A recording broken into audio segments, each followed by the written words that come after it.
Radhe village સોસાયટીમાં ગટરની સમસ્યા બદલ મહિલાઓની રજૂઆત. તાત્કાલિક ઉકેલ નહીં આવે તો કલેક્ટર કચેરીમાં આંદોલનની ચેતવણી. પાટણ જિલ્લાના શંખેશ્વર તાલુકામાં આવેલી રાધે વિલેજ સોસાયટીમાં ગટરની ગંભીર સમસ્યા વાસીઓ માટે મુશ્કેલીનું કારણ બની રહી છે. આ સમસ્યાને લઈને સોસાયટીની મહિલાઓએ આજે શંખેશ્વર તાલુકા પંચાયત ટીડીઓને રજૂઆત કરી હતી. તેઓએ તાત્કાલિક ધોરણે ગટરની વ્યવસ્થા સુધારવાની માંગ કરી છે.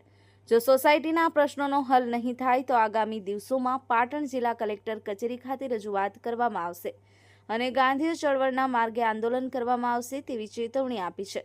સોસાયટીની મહિલાઓએ જણાવ્યું કે ગટરનું પાણી વહેતું નથી અને વારંવાર ઉભરી આવે છે, જેના કારણે વાસીઓને રોજિંદા જીવનમાં અસુવિધા પડે છે. બાળકો અને વૃદ્ધો માટે આ સમસ્યાનું વધુ જટિલ બની છે. અમે ઘણા દિવસોથી આ સમસ્યાનો ઉકેલ માંગીએ છીએ, પરંતુ કોઈ પગલાં નથી લેવાયા.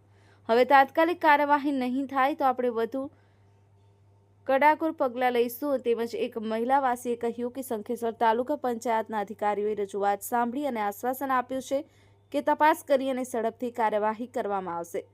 તાલુકામાં આવી સમસ્યાઓ વારંવાર સામે આવતી હોય છે, જેમ કે તાજેતરમાં શંખેશ્વર જૈનતીર્થ પાસેના વિસ્તારોમાં ગટર ઉભરાવાની ફરિયાદો પર તંત્ર દ્વારા કામગીરી હાથ ધરવામાં આવી હતી.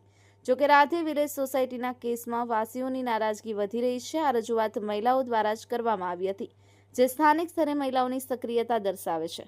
વાસીઓ આશા રાખે છે કે તંત્ર ઝડપથી આગળ વધશે અને આંદોલનની નોબત આવશે નહીં. Dilipsinh Jadeja, HBN TV news, Patan.